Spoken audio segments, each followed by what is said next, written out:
Right, if you're just joining us, we are getting the visuals of India's Prime Minister Narendra Modi calling on the President of Laos, Thongloun Sisoulith, on the sidelines of the East Asia Summit in Laos.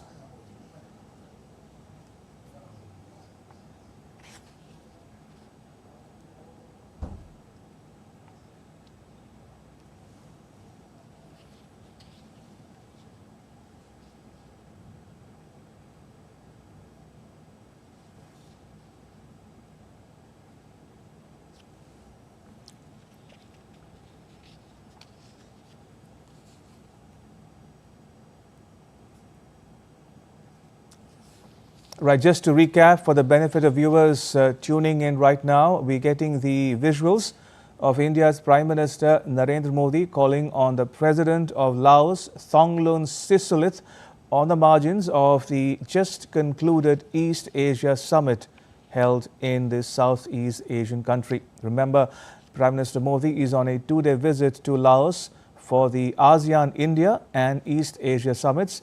The ASEAN-India Summit was held yesterday, that is on Thursday, and the East Asia Summit has just concluded in Laos a couple of minutes ago, and we're getting you the visuals of the Prime Minister of India calling on the President of Laos towards the end of his engagements in that country.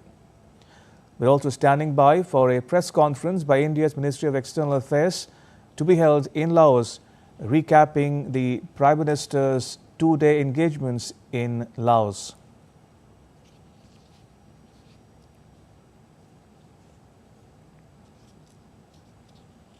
And just by way of context, India is marking the 10th anniversary of sorts of its Act East policy. Remember, Prime Minister Modi came to power in 2014, and that very year, in an ASEAN summit held in Myanmar, Prime Minister Modi announced India's Act East policy that deals with India's relations with countries in the wider Indo-Pacific region, including the ASEAN countries in particular. He landed in Laos on Thursday, and he has since been holding bilaterals also with the other leaders, including with the Prime Ministers of Japan, New Zealand, that was yesterday, and just moments ago he has met with the leaders of Laos and Thailand, along with a pull aside with the US Secretary of State Antony Blinken on the margins of the East Asia Summit.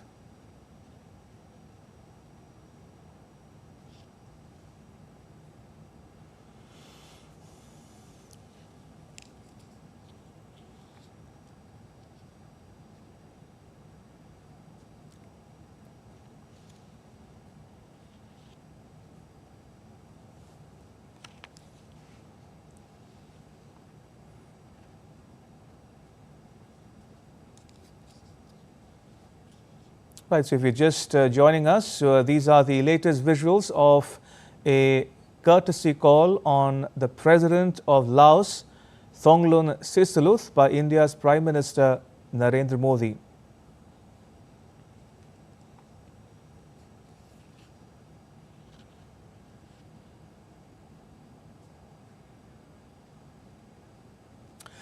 Right, India's Prime Minister Narendra Modi tells the East Asia Summit in Laos that security and stability of the South China Sea is in the interest of the Indo-Pacific region.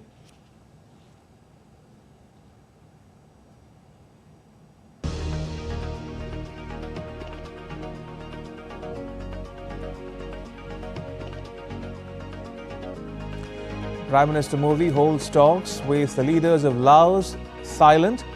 India and Laos signed MOUs on defense, cooperation in custom matters and broadcasting. And Hurricane Milton leaves at least 16 dead, millions without power in the US state of Florida.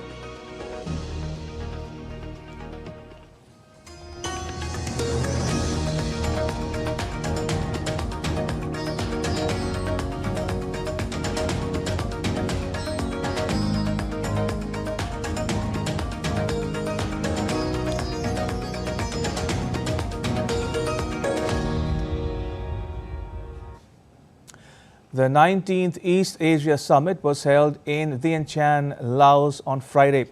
Leaders and heads of state from the Asia-Pacific countries, including a representative from Russia, gathered for the annual East Asia Summit to discuss a wide range of topics such as regional stability, trade and environment.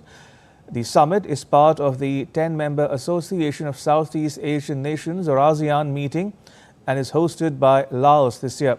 It's joined by heads of government and top diplomats from partners including the United States, China, Japan, Russia, Australia, as well as New Zealand and the EU Council President. Russia's Foreign Minister Sergei Lavrov was in attendance at this gathering. The President of the European Council and the Secretary General of the SCO also attended. Right, let's take you live to Laos for a press briefing by India's Ministry of External Affairs. In Lao PDR yesterday afternoon.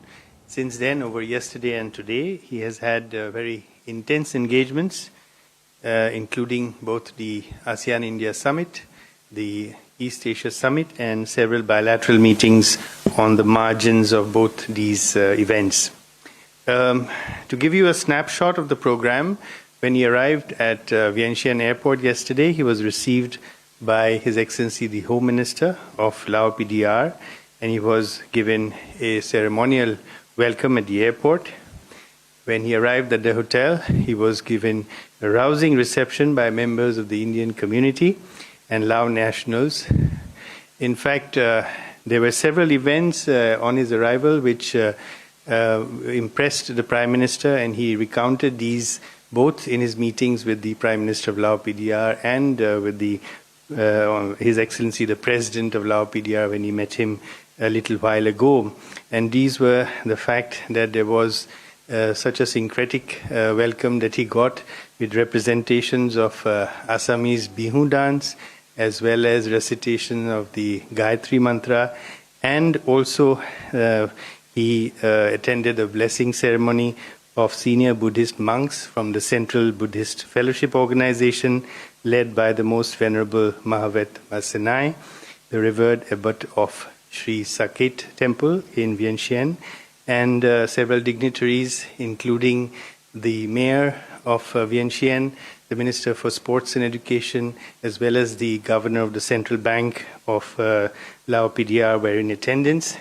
And the most significant was, again, a exquisite display of an episode of the Ramayana that was performed. It is called Falak Phalam in Lao PDR, and it was performed by the prestigious Royal Theatre of Luang Prabang, and it depicted Ravana Badh, which is appropriate 2 days ahead of Dasera. Prime Minister also walked through an exhibition of photographs of the restoration work that the Archaeological Survey is doing at the Wat Pho Temple in Lao PDR.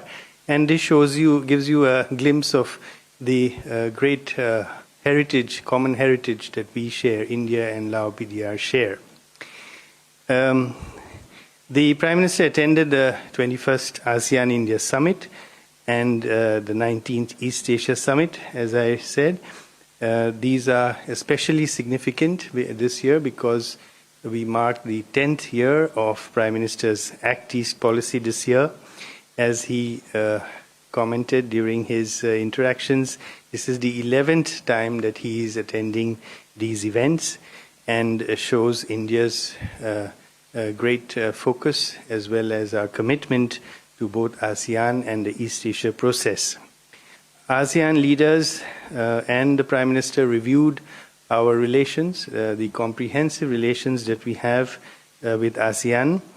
ASEAN leaders especially very positively appraised our cooperation as in many areas of diverse collaboration as a result of India's Act East policy. And also they appraised very positively India's leadership role in digital public infrastructure and the fact that ASEAN countries can benefit significantly from this. Prime Minister congratulated Lao PDR on a very successful stewardship of ASEAN and related mechanisms throughout the year, and he announced a 10-point special plan to strengthen connectivity and resilience with ASEAN. These involve a wide variety of initiatives that India is taking with ASEAN. They include, for example, celebrating next year as the ASEAN-India Year of Tourism. The ASEAN leaders all universally welcomed this as a very positive development. It was also announced that India will contribute $5 million towards joint cooperative activities in this area.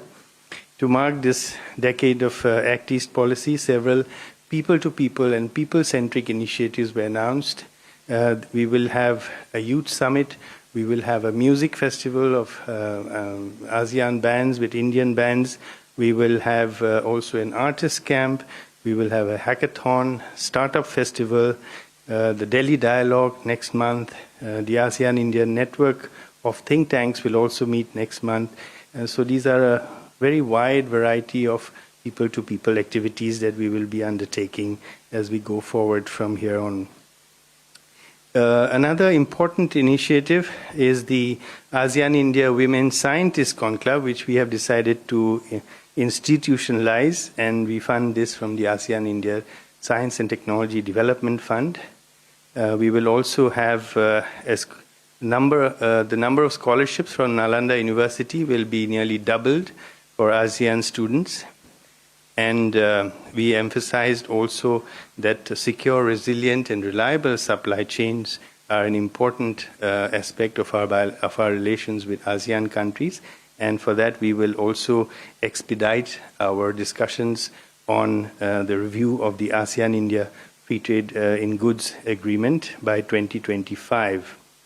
We will also contribute $5 million towards disaster resilience, and the National Disaster Management Authority and the ASEAN Coordinating Center for Humanitarian Assistance have a working relationship and an MOU, and they will work together on this.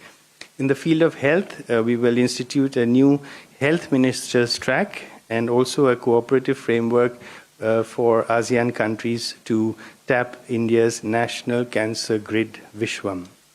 In digital and cyber resilience, we propose a regular mechanism for ASEAN-India cyber dialogue, and its first meeting is scheduled next week in Singapore. And the ASEAN-India Fund for the Digital Future has also been institutionalized and operationalized. We will also have a workshop on green hydrogen with ASEAN and towards climate resilience. Prime Minister invited ASEAN leaders to join the campaign to plant a tree for Mother. Ek Peड़ Maa Ke Naam.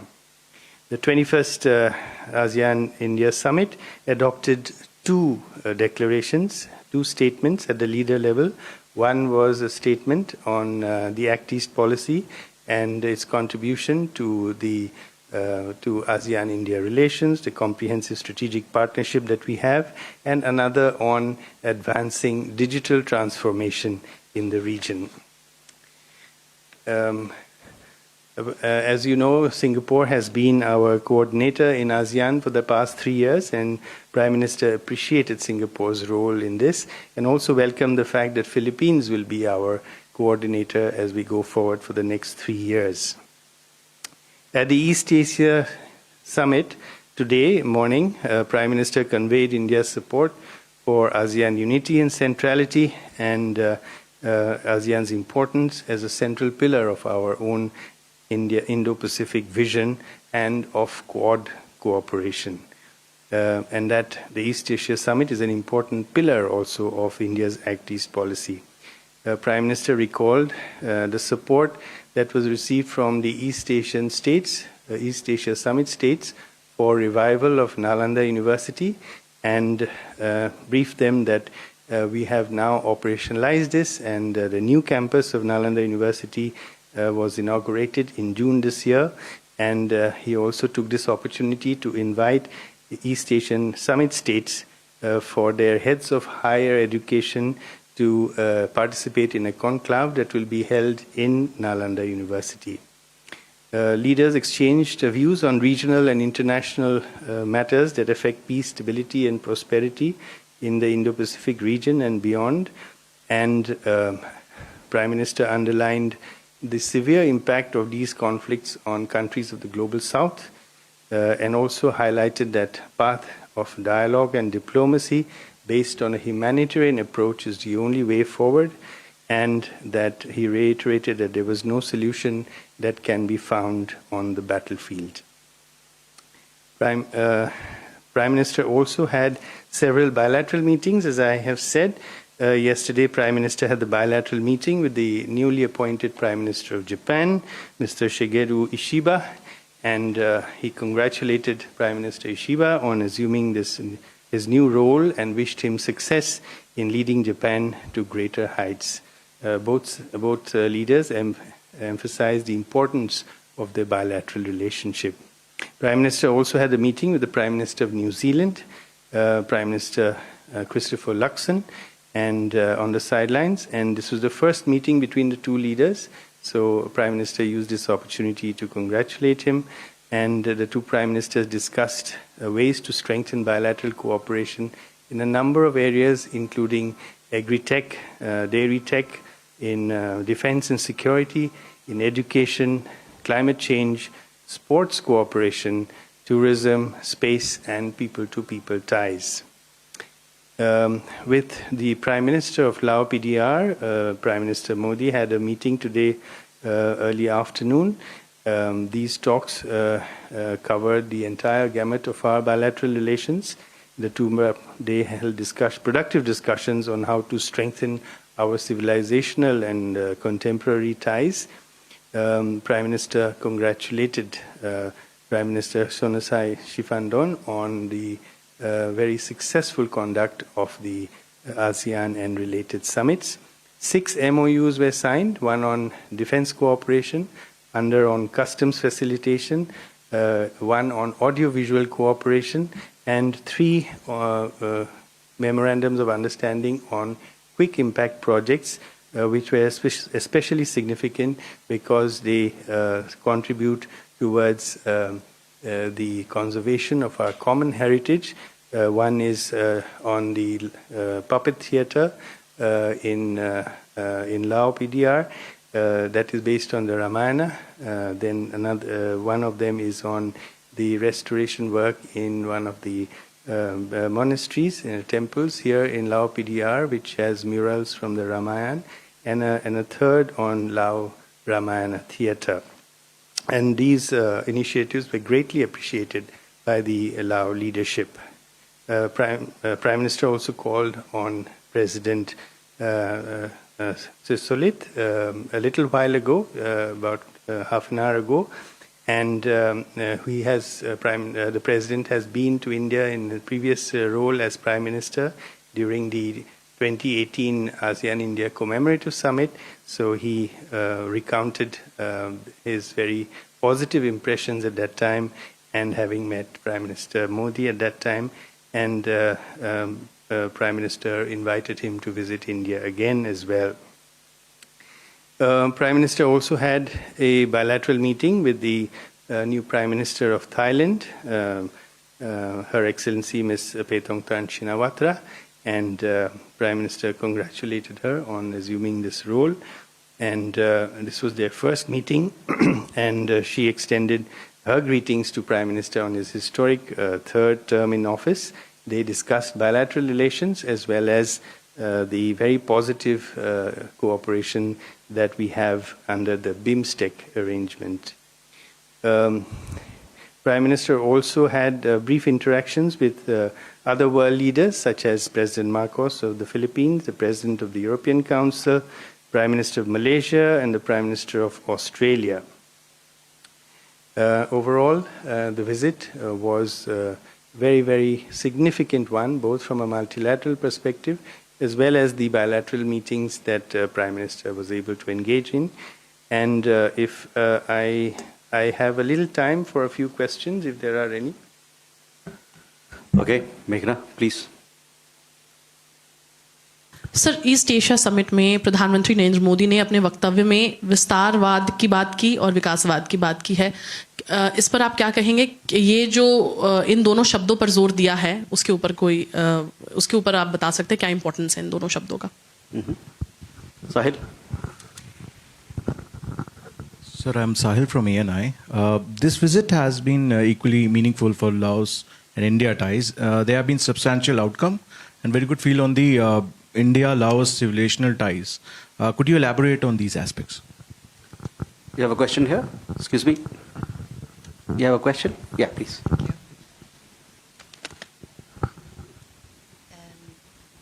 Hi, I'm with Bloomberg News. We have a few questions. The first one is that we're wondering for the EAS, did the leaders sign a leader statement or a statement from all the countries? If it's a leader statement, is there a reason for that? And the second question is on Myanmar. We wondered if you could speak about India's plans in Myanmar and in what ways India tells the junta to de-escalate violence. Also, would India consider backing another group? And how would you characterize China's role in Myanmar? And in what ways is China's relationship with various stakeholders shaping the conflict? Thank you very much. I am told that I have to respond to all this in 3 minutes, so I will do my best. As far as the first question is concerned, I think Prime Minister emphasized that India, as a development partner of ASEAN, is interested in promoting peace, stability, and prosperity in the region. And as I said, he emphasized that dialogue and diplomacy are the ways, not coercion and war and conflict, and that war is no solution to today's problems. So that was the context in which he used those expressions. India-Laos relations, yes, we have a very, very positive developmental partnership with Lao PDR. We engage in capacity building and, as you know, humanitarian assistance during calamities and typhoons and landslides. We have helped in the past. We also have defense cooperation in terms of training that we have had in the past, and we look forward to continuing that as well.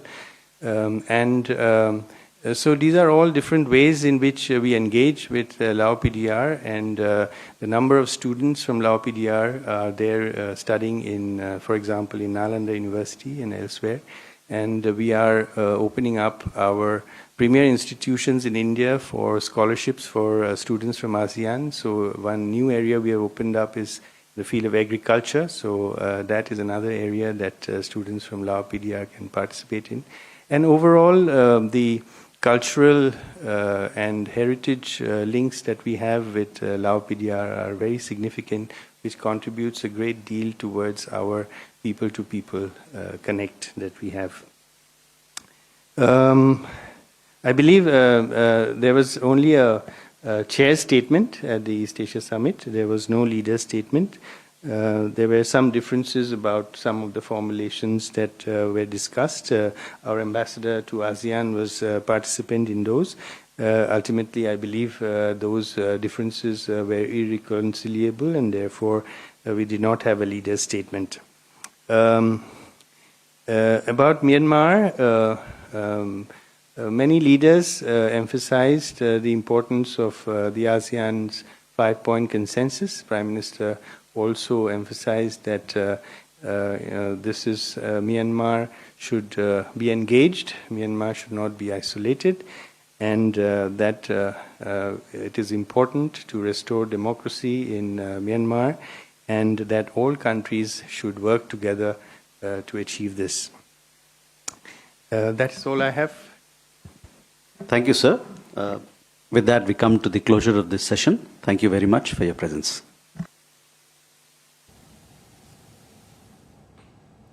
You're watching a live press conference addressed by India's Ministry of External Affairs in Laos towards the end of day 2 of Prime Minister Narendra Modi's engagements in that country, where he has addressed the ASEAN-India Summit as well as the East Asia Summit. Now, India's Prime Minister Modi attended the 19th East Asia Summit in Vientiane, Laos. During his address, he extended condolences to the countries who have been impacted by Typhoon Yagi. He noted India's assistance in providing humanitarian aid through Operation Sadbhav. He emphasized on ASEAN unity and centrality. He reiterated India's interest in peace, security and stability of the South China Sea. The Prime Minister called for free, open, inclusive and prosperous Indo-Pacific. Prime Minister Modi said that maritime activities should be conducted under UNCLOS. He noted that focus should be on development, not expansionism. He said India's support for ASEAN approach on the situation in Myanmar. Countries of Global South are facing most negative impact of ongoing conflicts. In that context, he called for peace and stability to be restored as soon as possible. The Prime Minister said that this is not an era of war. He reiterated that problems cannot be solved on the battlefield. U.S. Secretary of State Antony Blinken reaffirmed Washington, D.C.'s commitment to supporting ASEAN centrality during the ASEAN-U.S. Summit on Friday. Blinken also reiterated the nation's stance on supporting freedom of navigation and overflight in the Indo-Pacific. He stressed the importance of maintaining stability in the Taiwan Strait. From the deepening crisis in Myanmar to the DPRK's destabilizing behavior, to Russia's war of aggression in Ukraine, which continues to violate principles at the heart of the United Nations Charter and at the heart of ASEAN's Treaty of Amity and Cooperation. We remain concerned about China's increasingly dangerous and unlawful actions in the South and East China Seas, which have injured people and harmed vessels from ASEAN nations, and contradict commitments to peaceful resolution of disputes. The United States will continue to support freedom of navigation and freedom of overflight in the Indo-Pacific. We also believe it's important to maintain our shared commitment to protect stability across the Taiwan Strait. But whether it's responding to urgent global challenges or advancing the shared hopes of our people, the relationship between the United States and ASEAN will continue to be essential. Prime Minister Modi met U.S. Secretary of State Antony Blinken on the sidelines of the East Asia Summit in Vientiane in Laos on Friday. Prime Minister Modi, who is on a two-day visit to the Southeast Asian country, extended his condolences for the loss of lives due to Hurricane Milton in Florida. Prime Minister Modi held bilateral talks with the Prime Minister of Laos, Sonexay Siphandone, in Vientiane on Friday. The Prime Minister congratulated the Laos Prime Minister on successfully hosting the 21st ASEAN-India and the 19th East Asia Summit. The two leaders held productive discussions aimed at further strengthening India-Laos ties, including in key sectors of cooperation such as heritage conservation and restoration, development partnership, capacity building, economic, defense, culture and people-to-people ties. Prime Minister Siphandone thanked Prime Minister Modi for India's flood relief assistance provided to Laos in the aftermath of Typhoon Yagi. The two leaders noted that the ongoing restoration and conservation of Wat Phu, a UNESCO World Heritage Site, under Indian assistance by the Archaeological Survey of India, imparts a special dimension to the bilateral ties. The two Prime Ministers expressed satisfaction at the close cooperation between the two countries in regional and multilateral fora. Prime Minister Siphandone reaffirmed India's role on the international stage. India has strongly supported Laos' chairmanship of ASEAN for 2024. Meanwhile, India and Laos signed several memoranda of understanding on Friday. Agreements in the fields of defense, cooperation and assistance in custom matters, an MOU in broadcasting between Prasar Bharati and Laos National Broadcaster, an MOU in quick impact projects under the Mekong-Ganga cooperation. India's Prime Minister Narendra Modi met Prime Minister of Thailand Paetongtarn Shinawatra in Laos. In a post on X, the Prime Minister said Thailand is a deeply valued friend of India's. He said that talks between the leaders were focused on how to improve trade ties between their two nations and to boost cultural linkages. Prime Minister Modi said that India and Thailand see great scope in sectors such as defense, shipping, digital innovations and more.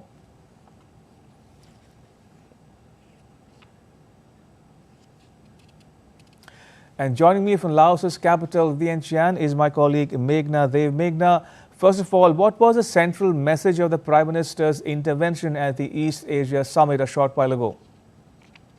Well, Ramesh, when we actually see that Prime Minister's intervention at the East Asia Summit did clearly reiterate his stand that he had taken earlier when he was on a visit. To Russia. That this is not an era of war. He did say that solutions do not come on the battlefield. He also said that we come from the land of Buddha, and we do not see that there is any solution that comes on the battlefield. Dialogue and diplomacy are the only way forward. So strong messaging from India again on this platform. What we also see is that Prime Minister Narendra Modi used two Hindi words. He used Vistarvad, which is expansionist, maybe an expansionist character. He also used Vikasvad, which is a development character. So he did talk about both of these at the East Asia Summit, at his address, at his intervention.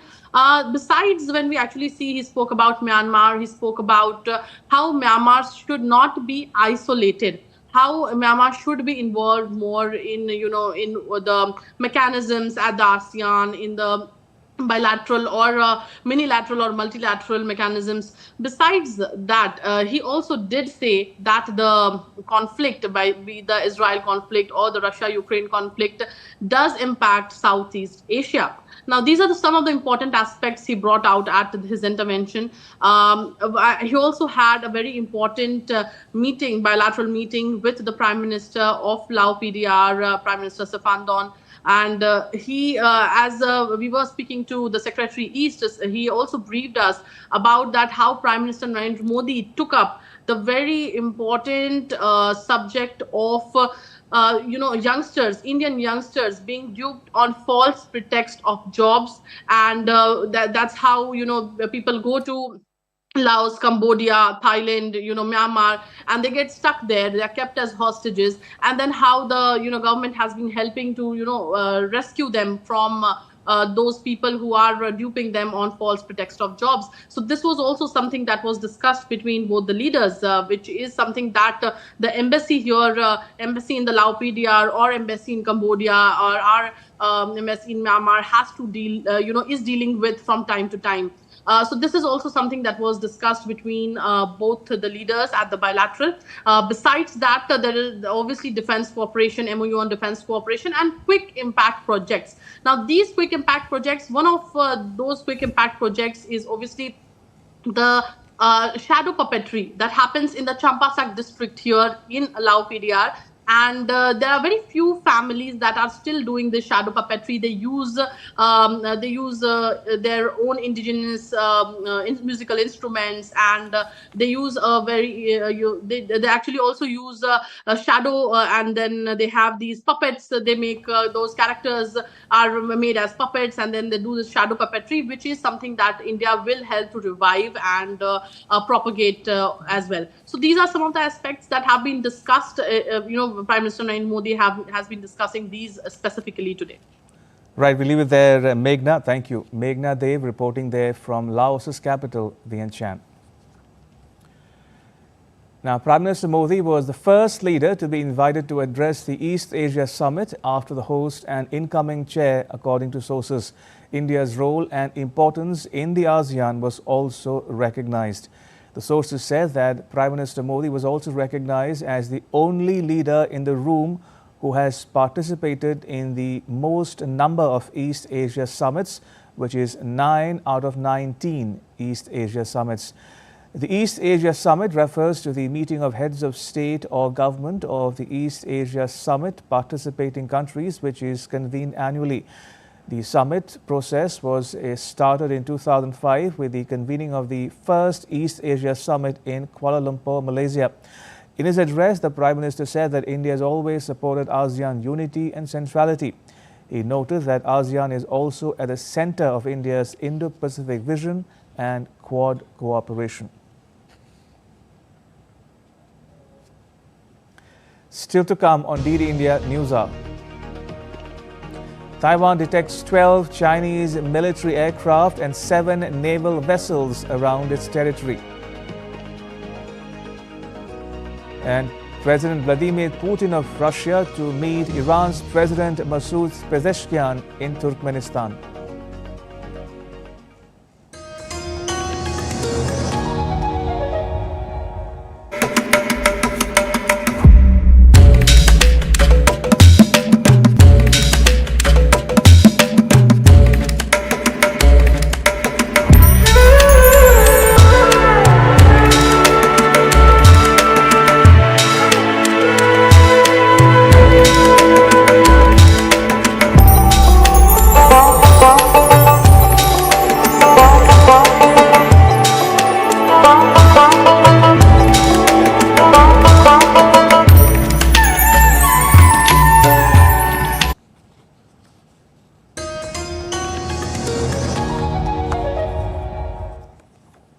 You're watching DD India News Hour. I'm Ramesh Ramachandran. Taiwan's Ministry of National Defense says 20 Chinese military aircraft and 10 naval vessels were detected operating around Taiwan from 6 a.m. on Thursday to 6 a.m. on Friday local time. According to the statement released by Taiwan's Defense Ministry, out of the 20 aircraft belonging to the People's Liberation Army, 13 crossed the median line of the Taiwan Strait and entered Taiwan's northern and southwestern air defense identification zone. Following this, Taiwan sent aircraft and naval ships and deployed coastal-based missile systems to monitor PLA activity. Since September 2020, China has intensified its grey zone tactics by increasing the number of military aircraft and naval vessels operating around Taiwan.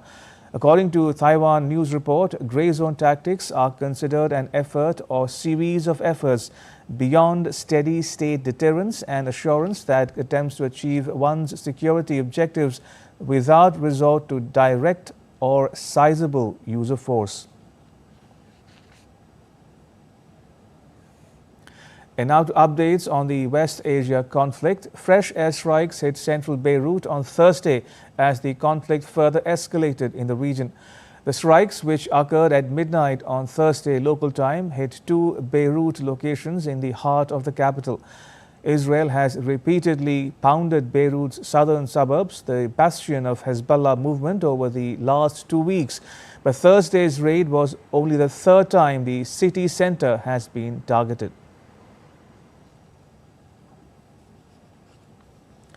Earlier, United Nations peacekeepers said Israeli fire on their headquarters in southern Lebanon on Thursday injured 2 blue helmets.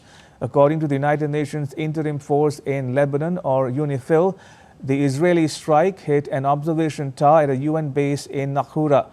UNIFIL is a UN peacekeeping mission that monitors hostilities and helps to ensure humanitarian access to civilians in southern Lebanon. The attack came on the same day as the UN's peacekeeping force in Lebanon accused Israeli soldiers of repeatedly firing on its positions.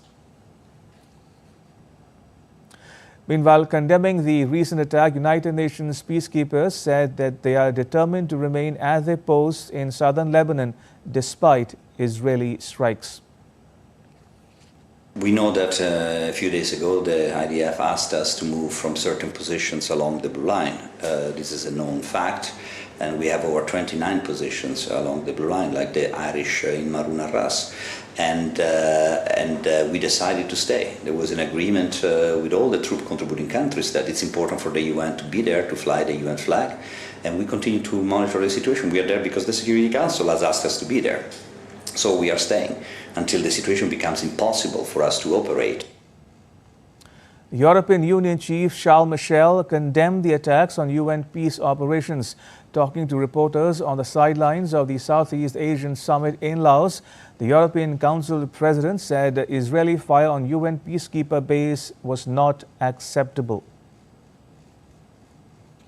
An attack against a UN peace mission is not responsible, it's not acceptable, and that's why indeed we call on Israel and we call on all sides to fully respect the international humanitarian law. Italy's Defense Minister Guido Crosetto has denounced the attack, terming it as a war crime. The minister said the strike was not a mistake and not an accident. The situation in the part of Lebanon has been worrying us not since today, but what happened yesterday. And today is totally unacceptable. And there is no justification to say that the Israeli armed forces had warned UNIFIL that some of the bases had to be left. I told the ambassador to refer to the Israeli government that the United Nations and Italy cannot take orders from Israel. The United Nations and Italy are there in the act of a resolution of the United Nations. And the only way to discuss what we are doing is formally putting the issue to the United Nations, not giving orders to the free nations that are there to defend international law, to do one thing or to do another. Formalmente il tema alle Nazioni Unite, non sicuramente. Russia says that leaders of 24 countries will attend this month's BRICS Summit in the Russian city of Kazan. Russia's President Vladimir Putin's foreign policy aide Yuri Ushakov told journalists that 24 countries will be represented at the leader level. He said that the UN Secretary General Antonio Guterres will also participate in the Summit of Emerging Economies. Ushakov said that leaders of 38 countries had been invited in all, with 9 sending senior officials. The summit will start with informal meetings on 22nd October, followed by a formal summit on the 23rd and 24th. Russia last hosted a BRICS summit in 2015 in the city of Ufa. Russian and Iranian presidents were among a number of leaders attending a cultural forum in Turkmenistan on Friday. Leaders of Central Asian countries met to commemorate the 300th anniversary of the birth of Magdiklu Piragi, the 18th century poet and philosopher. Putin is due to hold separate talks with Sardar Berdimuhamedow, his Turkmen counterpart. The Kremlin has said that Putin is due to discuss the situation in West Asia on the event's sidelines with Iran's President Masoud Pezeshkian. The French government presented its 2025 budget, which includes plans for 60 billion euros in spending cuts and tax increases for the wealthy and large corporations to address a growing fiscal deficit. Prime Minister Michel Barnier's administration is facing mounting pressure from financial markets and France's European Union partners to take decisive action, as tax revenues have significantly underperformed this year, while spending has surpassed projections. The French economy is resisting. I've said it and I stand by it. But our public debt is colossal. Not seeing it, not saying it, not recognizing it would be both cynical and fatal. In 2024, this debt should be at 3.3 trillion euros, equivalent to 113% of the GDP.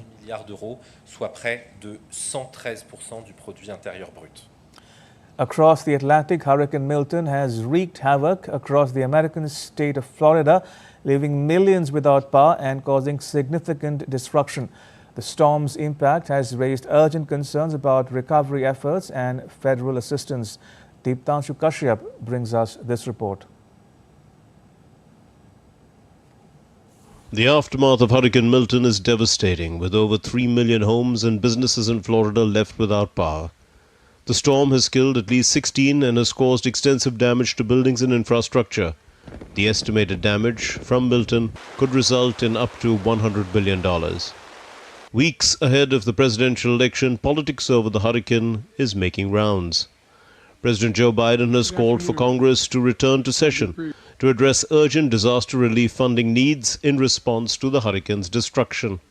I think Congress should move as rapidly as they can, particularly on the most immediate need, which is small business. Vice President Harris and I said yesterday, and we'll say it again, To anyone who seeks to take advantage of our fellow Americans' desperation, whether you're a company engaging in price gouging or a citizen trying to scam your neighbors, we will go after you and we will hold you accountable. During a campaign rally, Vice President and Democrat nominee Kamala Harris pledged support for those affected by the hurricane. Our administration has mobilized thousands of federal personnel across the region to work hand in hand with local and state officials to give folks the help they need. I have spoken with state, local officials, both Republican and Democrat, to let them know we will be with you every step of the way as you recover and rebuild. On the other hand, former President and Republican nominee Donald Trump criticized the federal response to Hurricane Milton.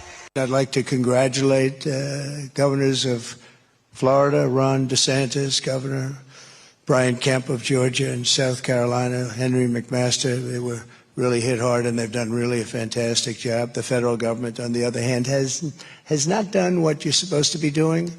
In particular, with respect to North Carolina, they've let those people suffer unjustly. Hurricane Milton made landfall near Siesta Key, Florida on Wednesday night as a Category 3 storm with sustained winds of 120 miles per hour.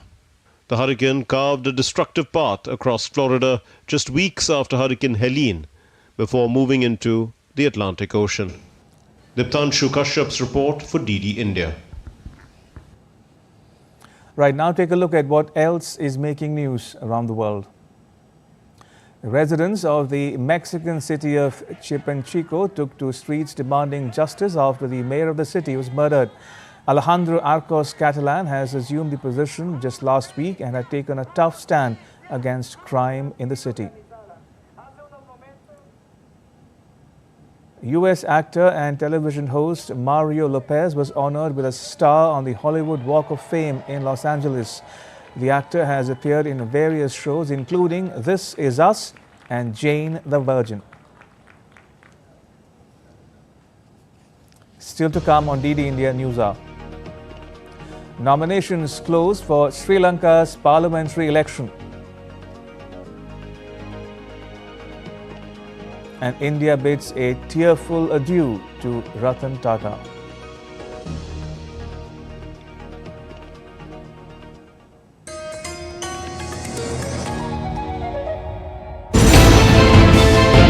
Geopolitics and trade deals.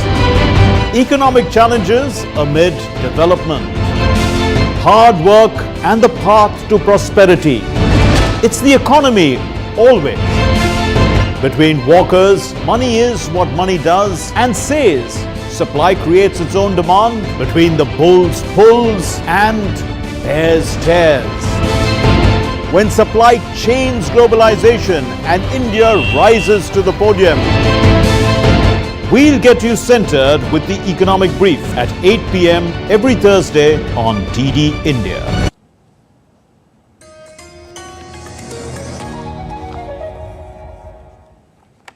You're watching DD India News Hour. I'm Ramesh Ramachandran.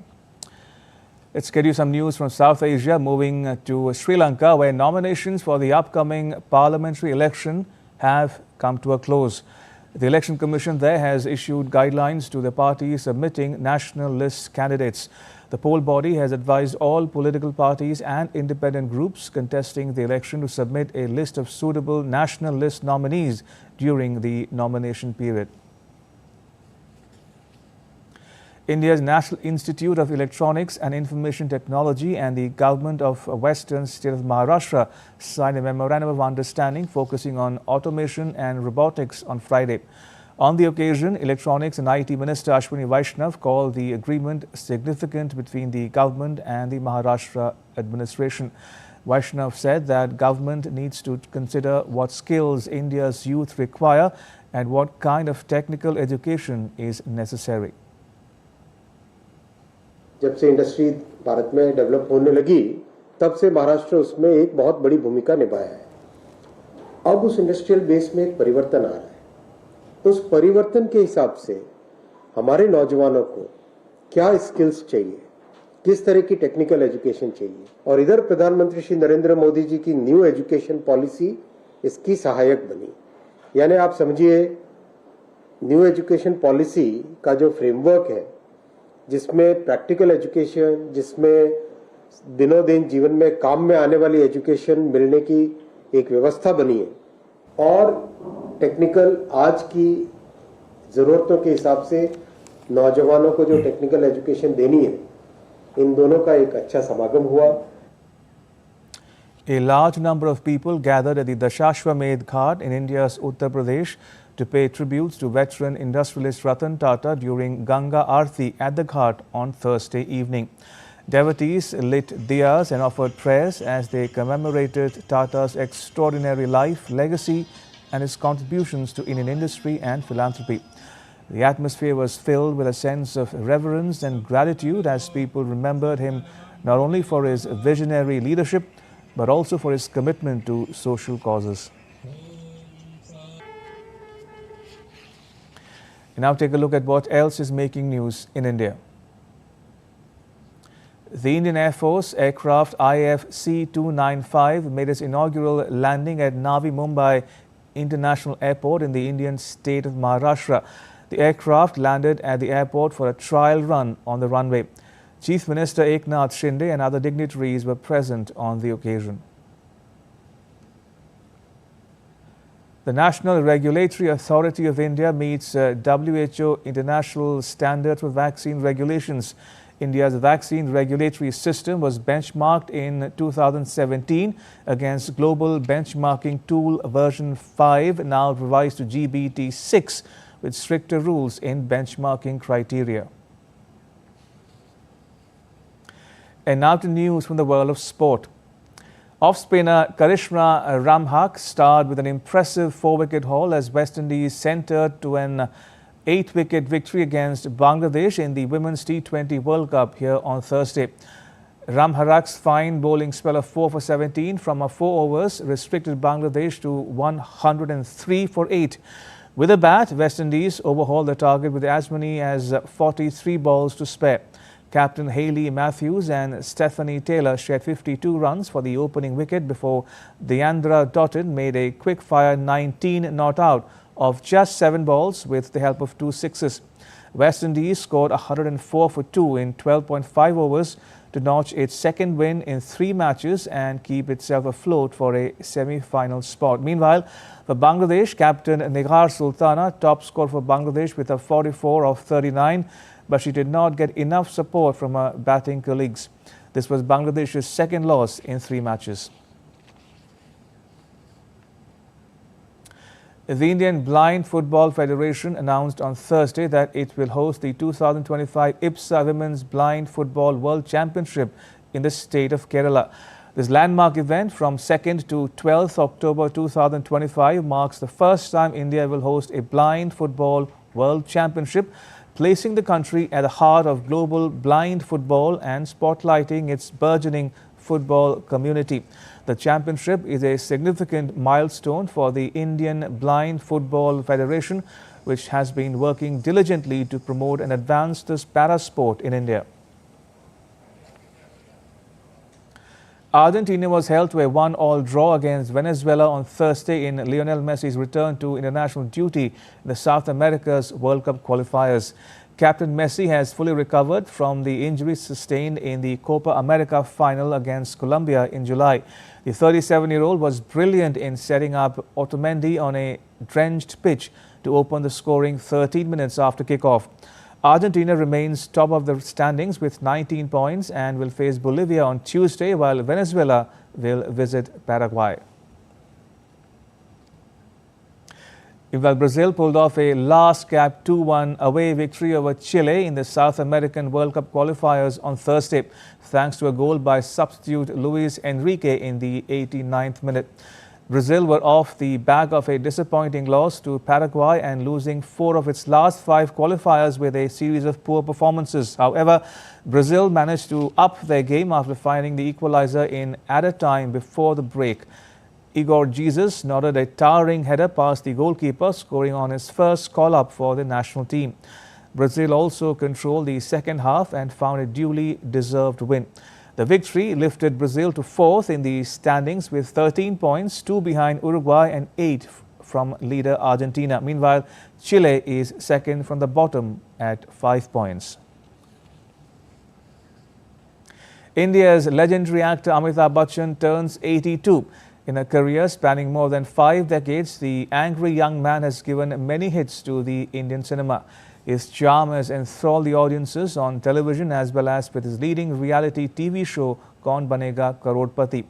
On his birthday, we get you a special report that talks about Amitabh Bachchan's journey and achievements. Take a look. India's legendary actor Amitabh Bachchan, who's widely famous as one of the greatest and most influential actors in the history of Indian cinema, is celebrating his 82nd birthday on the 11th of October. Amitabh Bachchan is regarded as one of India's most remarkable personalities who's enthralled and entertained the audiences across generations. Throughout his career, he has appeared in over 240 plus Indian films spanning almost 5 decades. He has won numerous awards and accolades across his career. Bachchan's career is significant for its longevity, the variety of his performances, and his contributions to Indian popular culture. Amitabh Bachchan made his career debut in 1969 as a VO artist, which won a national award.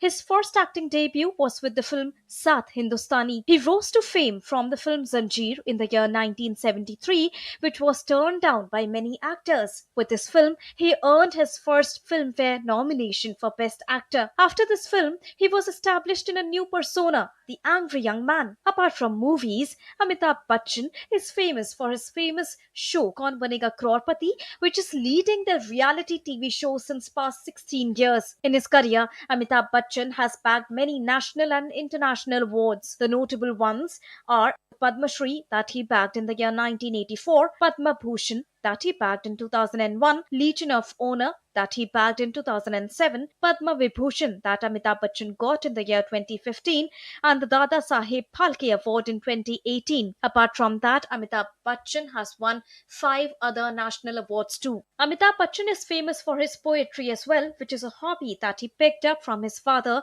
late Hindi poet Harivansh Rai Bachchan.